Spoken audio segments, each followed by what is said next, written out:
They said Chelsea were finished a banter club, a bloated squad of overpriced players with no direction. Any Chelsea fan, in fact, any football fan, what Chelsea's starting 11 will be, what their best starting 11 is, who their midfield will be. I just don't get it. We're more stable financially than Chelsea. Chelsea are spending money because Todd Boehly is pumping money in.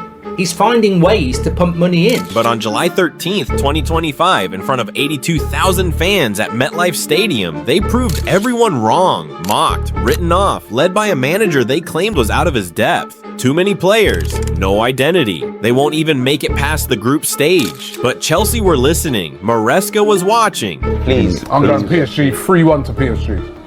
5-1 PSG. So I'm going, PSG 3-1. Yeah, listen, I don't think Chelsea should be here in this final. They've had a soft run to the final. They've not really beaten any teams of any consequence. We have to remember, Chelsea finished fourth in the Premier League last season, and it was a kind of a struggle to get fourth. They won the Conference League playing against teams that are nowhere near the level of Chelsea, never mind PSG. And what came next, no one was ready for. This is how a so-called broken club silenced the world. Long before Enzo Maresca's name appeared on the whiteboard, the chaos began with one man. Todd Boehly, an American billionaire, walks into the most ruthless football league in the world with a smile, a budget, and a dream. Sounds like the setup to a joke, doesn't it? He knows nothing about football. He's just playing FIFA career mode with real money. Chelsea are finished. He was called a tourist, a clown in the boardroom, a man who thought relegation was a typo. And the media? They didn't hold back. What is he doing? An all-star game in the Premier League? Sacking Tuchel 3 weeks in? From the very start, Boehly's Chelsea was a punchline. He spent £1 billion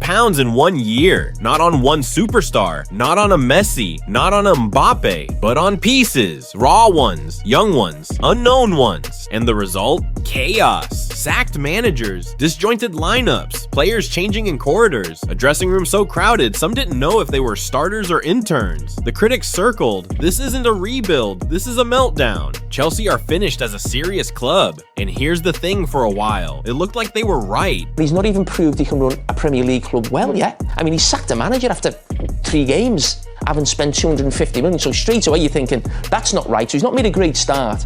Todd Boehly kind of ticks all the old stereotypical boxes of that an American that doesn't understand the game, and he's come on and he's made so many mistakes. The first mistake, sacking Thomas Tuchel. The second mistake, hiring Graham Potter. I mean, you could argue that his first mistake was wasting so much money in the summer, but everything he does seems to be a bad decision based on a lack of knowledge or lack of experience. But what if Boehly wasn't here to win headlines in year one? What if the madness had a method? You have to take a long-term view. You plant seeds today for what you want to harvest in 5 years. This wasn't Roman Abramovich's Chelsea anymore. This was data, strategy, patience. Where the world saw chaos, Boehly saw a blank canvas. And so he began to build, not with trophies in mind, but with infrastructure, with youth, with a manager who hadn't even arrived yet, a manager who'd spent the last decade studying the game from inside Pep Guardiola's machine. I always said that for me, Pep is a genius, and nobody can be compared to him. We weren't hiring a firefighter. We were hiring an architect. His name, Enzo Maresca, and this is where he begins. 35 players, 7 left backs, contracts longer than Marvel trilogies. Every press conference felt like a TED Talk in chaos, but buried beneath the noise was a blueprint. We don't want to win one match. We want to build something that lasts. That wasn't just talk, that was gospel, because Todd Boehly hadn't hired Enzo Maresca to fix a mess. He hired him to orchestrate it, a man obsessed with angles, overloads, and control. Where others saw a bloated squad, he saw a palette. Where critics saw confusion, he saw combinations. Too many midfielders. Maresca called it vertical superiority. No goal scorer, he called it collective finishing. And at the center of it all, Cole Palmer. Not just a breakout star, the conductor of Chelsea's football symphony, he wasn't just dribbling. He was dragging defenders out of structure, unlocking Maresca's geometry. They said Palmer left City too soon, but City might have let him go too early. This wasn't just football. It was algorithmic warfare. Every triangle, every third-man run, every inverted fullback slicing through midfield, calculated, rehearsed, programmed. Maresca wasn't chasing vibes. He was building a machine, and as the Club World Cup loomed, that machine began to hum. Players weren't confused anymore, they were synchronized. Overloads on the left, rotation through the 8, break the press, find the free man.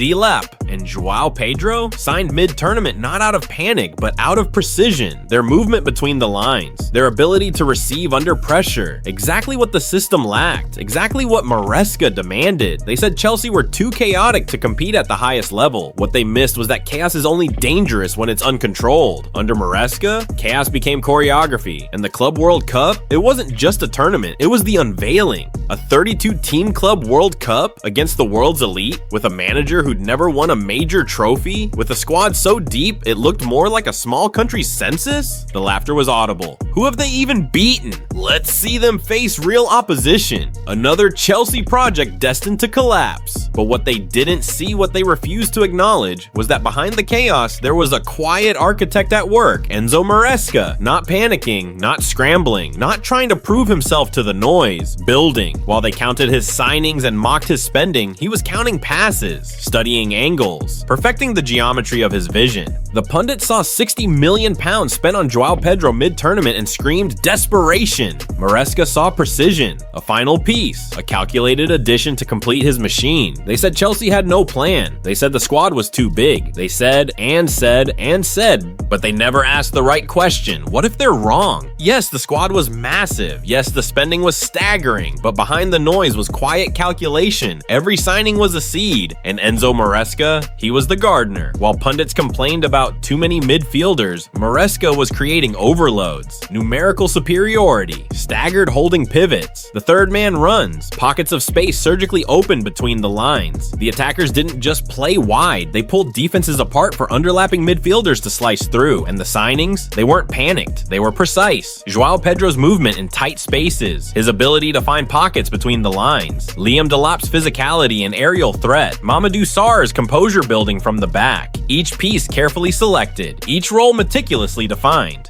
This wasn't scattergun recruitment, it was architectural. Maresca wasn't chasing results, he was building a machine. One pass at a time, one training session at a time, one tactical adjustment at a time. The system looked chaotic to outsiders, but it functioned like clockwork to those who understood, and soon the world would see it in action. The opening fixtures came and went. Chelsea navigated the group phase with the kind of controlled efficiency that would become their trademark. Not spectacular, not headline-grabbing, just inevitable. A quiet 2-0 win over Los Angeles FC opened their campaign clinical, composed, and utterly devoid of drama. A bump followed, though. Against Flamengo, the rhythm faltered. Chelsea struck first, but the Brazilians roared back, handing them a sobering 3-1 defeat. Still, there was no panic, no overreaction, just a professional response. They wrapped up the group stage with a tidy win over Esperance Tunis. Businesslike, deliberate, and enough to secure a place in the next round. But the real test was coming. Let's see them face real opposition. Well, here it was, Benfica, the Portuguese giants who had shocked Bayern Munich to win Group C, a team with a European pedigree, a team that knew how to hurt big clubs. Charlotte, North Carolina, Saturday, June 28th. The pundits expected a tight affair, maybe penalties, maybe heartbreak for the inexperienced Maresca. Instead, they witnessed a masterclass. Chelsea 4-1 Benfica. Not just a win, a statement, a systematic dismantling of a team that had embarrassed Bayern Munich just days earlier. James pulled the strings. The system clicked. The blueprint became reality. Maybe they're not as bad as we thought, the pundits muttered, but they weren't ready to admit they were wrong. Not yet. Philadelphia, Saturday, July 5th. If Benfica was the statement, Palmeiras was the exam. Brazil's Copa Libertadores champions. A team that knew how to fight, how to spoil, how to turn football into a war. Chelsea 2-1 Palmeiras. Ugly, gritty, beautiful. Not the football purists wanted to see. But the football winners know how to play. Palmer again, finding ways, creating moments, turning the chaos into opportunity. The pundits were starting to shift. Maybe there's something here, but they still weren't believers. The semi-final brought Fluminense.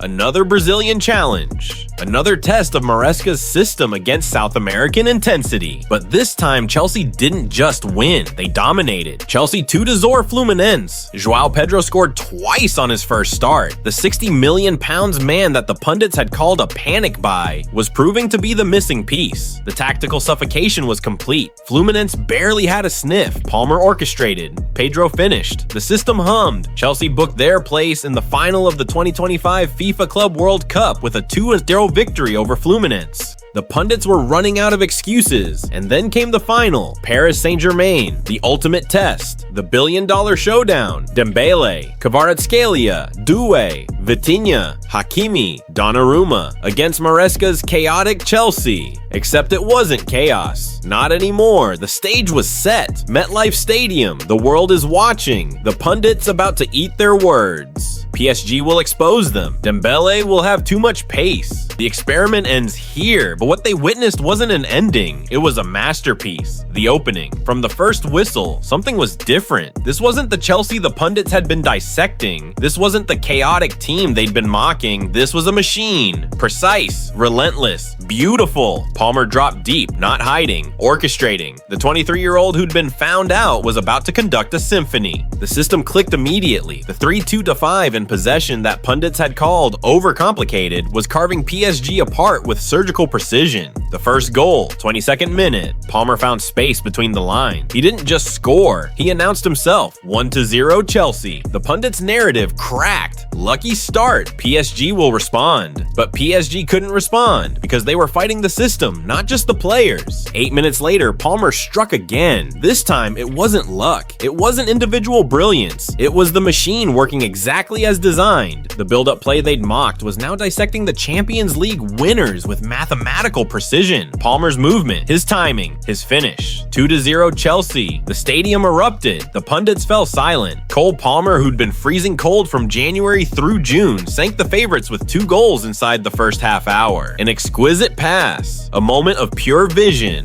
Finding João Pedro in the exact space that Maresca's system had been creating all tournament. The £60 million man they'd called a panic buy was about to put the final nail in the coffin. João Pedro 3-0 Chelsea. Liam Delap, the unproven striker, was bullying Marquinhos and Beraldo just a few seconds after being subbed in. The system wasn't just working, it was dominating.